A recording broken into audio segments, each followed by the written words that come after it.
Hi అండి, welcome to mesmerizing food. Myself Keerthi Priya. కమ్మగా కడుపు నిండా అన్నం తినాలంటే నేను చెప్పే విధంగా దొండకాయ పచ్చడిని చేయండి. సూపర్గా ఉంటుంది. పిల్లలు కూడా ఇష్టంగా తింటారండి. ప్రాసెస్ చూసేద్దాము. నేనైతే 1/2 kg దొండకాయలని తీసుకున్నానండి. ఈ విధంగా రౌండ్గా కట్ చేసుకొని ప్లేట్లో పెట్టుకొని పక్కన పెట్టుకోండి. అలాగే 20 నుండి 25 వరకు పచ్చిమిర్చిని ఈ విధంగా కట్ చేసుకొని పెట్టుకోండి. 2 టమాటాలను కూడా మీడియం సైజు కట్ చేసుకొని పెట్టుకోండి. ఇప్పుడు 1 టేబుల్ స్పూన్ వేరుశెనగ గుండ్లు తీసుకోండి. కొద్దిగా చింతపండు తీసుకోండి. 10 వెల్లుల్లి రెబ్బలు తీసుకోండి. 1 టేబుల్ స్పూన్ జీలకర్ర తీసుకోండి. అలాగే 1 టేబుల్ స్పూన్ ధనియాలు తీసుకోండి. కడాయి పెట్టుకోండి. 1 టేబుల్ స్పూన్ ఆయిల్ వేసుకోండి. ఆయిల్ హీట్ అయిన తర్వాత పచ్చిమిర్చిని యాడ్ చేసుకోండి. మీడియం ఫ్లేమ్లో అడ్జస్ట్ చేసుకోండి, లేదు అంటే మాడిపోతాయండి.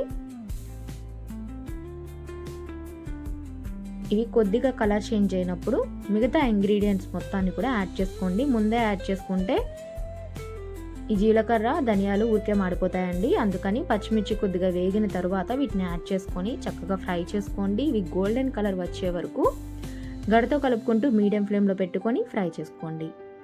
వీడియోలో చూపిస్తున్నట్టు ఈ విధంగా వచ్చినప్పుడు తీసుకొని ప్లేట్లో పెట్టుకొని పక్కన పెట్టుకోండి. ఇవి కొంచెం కూల్ అవ్వాలండి మిక్సీ వేసుకోవడానికి. ఇప్పుడు అదే కడాయిలో 1 టేబుల్ స్పూన్ ఆయిల్ వేసుకోండి. ఆయిల్ కొద్దిగా హీట్ అయిన తర్వాత దొండకాయ ముక్కల్ని యాడ్ చేసుకోండి. మీడియం ఫ్లేమ్లో పెట్టుకోండి. గరిటతో కలుపుకుంటూ చక్కగా ఫ్రై చేసుకోండి. అలాగే మూత పెట్టుకొని మగ్గించుకోవాలండి. ఇవి కొద్దిగా మెత్తబడాలి, అలాగే ఫ్రై కూడా అవ్వాలండి. ఈ విధంగా గరిటతో కలుపుకుంటూ ఫ్రై చేసుకోండి. దొండకాయ చాలా మంచిదండి. షుగర్ పేషెంట్స్కి అయితే షుగర్ అనేది కంట్రోల్ అవుతుంది. పిల్లలకు కూడా మంచి జ్ఞాపక శక్తి కూడా వస్తుందండి. ఎప్పుడు కూరలు ఫ్రైలు కాకుండా ఈ విధంగా పచ్చడి చేస్తే నోటికి రుచిగా చాలా బాగుంటుందండి. పెద్దల నుండి పిల్లల వరకు ఇష్టంగా తింటారు.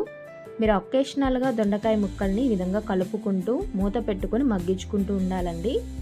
చూడండి, ఇప్పుడు కొంచెం మగ్గిపోయాయి కదా దొండకాయ ముక్కలు అనేవి. ఒకసారి గరిటతో కలుపుకోండి. ఈ విధంగా సగం మగ్గిన తర్వాత మాత్రమే మీరు టమాటోస్ని యాడ్ చేసుకోండి, లేదంటే టమాటోస్ ముందే ఉడికిపోతాయి కాబట్టి దొండకాయలు ఉడకవండి. అందుకని నేను చెప్పినట్టుగా చేయండి. ఇప్పుడు కలర్ కోసం 1/2 టేబుల్ స్పూన్ పసుపు యాడ్ చేసుకుంటున్నానండి. మీరు కావాలంటే యాడ్ చేసుకోండి, లేదు అంటే స్కిప్ చేసుకోండి. ఒకసారి గరిటతో కలుపుకోండి. మూత పెట్టుకొని మగ్గనివ్వండి.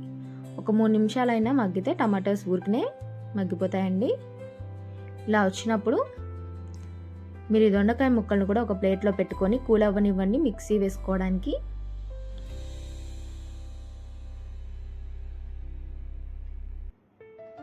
అలాగే ముందుగా మనం మిక్సీ జార్లోకి ఈ పచ్చిమిర్చిని యాడ్ చేసుకుందాం. యాడ్ చేసుకొని బరకగా కొద్దిగా పేస్ట్ లాగా చేసుకోవాలండి. వీడియోలో చూపిస్తున్నట్టుగా మీ రుచికి సరిపడా సాల్ట్ యాడ్ చేసుకోండి. ఈ విధంగా రావాలండి. ఇప్పుడు దొండకాయ ముక్కలను కూడా యాడ్ చేసుకోండి. వీటిని కూడా మరీ స్మూత్ పేస్ట్ లాగా చేస్తే బాగోదండి. మిక్సీ మీద పెట్టేసి 1-2 సార్లు తిప్పి వదిలేస్తే కొంచెం అక్కడక్కడ పలుకుల్లాగా తగులుతూ రోట్లో నూరుకున్న పచ్చళ్ళలాగా ఉంటుందండి. ఈ విధంగా వస్తే చాలా బాగుంటుంది టేస్ట్ అనేది. ఇప్పుడు దీన్ని పోపు పెట్టేసుకుందాము. కడాయి తీసుకోండి. 3 టేబుల్ స్పూన్స్ వరకు ఆయిల్ వేసుకోండి. ఆయిల్ హీట్ అయిన తర్వాత 1 టేబుల్ స్పూన్ పచ్చిశనగపప్పు యాడ్ చేసుకోండి. అలాగే 1 టేబుల్ స్పూన్ సాయి మినపప్పును కూడా యాడ్ చేసుకోండి. మీడియం ఫ్లేమ్లో పెట్టుకోండి, ఊరికే మాడిపోతాయండి. 1/2 టేబుల్ స్పూన్ జీలకర్ర, అలాగే 1/2 టేబుల్ స్పూన్ ఆవాలు కూడా వేసుకోండి. ఇవి కొద్దిగా చిటపట అన్నప్పుడు 4 ఎండుమిర్చిని కట్ చేసుకొని వేసుకోండి. అలాగే 5-6 వెల్లుల్లి రెబ్బలను కూడా కచ్చాపచ్చాగా దంచుకొని వేసుకోండి. ఫ్లేవర్ చాలా బాగుంటుంది చట్నీలోకి. 2 రెమ్మల కరివేపాకును కూడా యాడ్ చేసుకోండి. తాలింపు అనేది చక్కగా ఫ్రై అయితే టేస్ట్ ఇంకా పెరుగుతుందండి చట్నీకి ఎప్పుడైనా సరే. ఇప్పుడు చక్కగా గరిటతో కలుపుకోండి. ఈజీగా చేసుకోవచ్చండి ఇంట్లోనే. ఇలా గోల్డెన్ కలర్లో ఫ్రై అయిన తర్వాత చట్నీని యాడ్ చేసుకోండి. ఇప్పుడు ఈ చట్నీ అనేది ఆయిల్లో 2 నిమిషాలు ఫ్రై అయితే చాలా టేస్టీగా ఉంటుందండి. చట్నీ అనేది మీరు ఇప్పుడు ఉప్పు సరిపోకపోయినా యాడ్ చేసుకోండి, అడ్జస్ట్ చేసుకోండి. అంతేనండి, చాలా సింపుల్గా చేసుకోవచ్చు. చక్కగా వేడివేడి అన్నంలో నెయ్యి వేసుకొని తింటే కడుపు నిండా తినేస్తారండి ఎవరైనా. ఇలాంటి సింపుల్ అండ్ ఈజీ రెసిపీస్ కోసం మన ఛానల్ని తప్పకుండా సబ్స్క్రైబ్ చేయండి.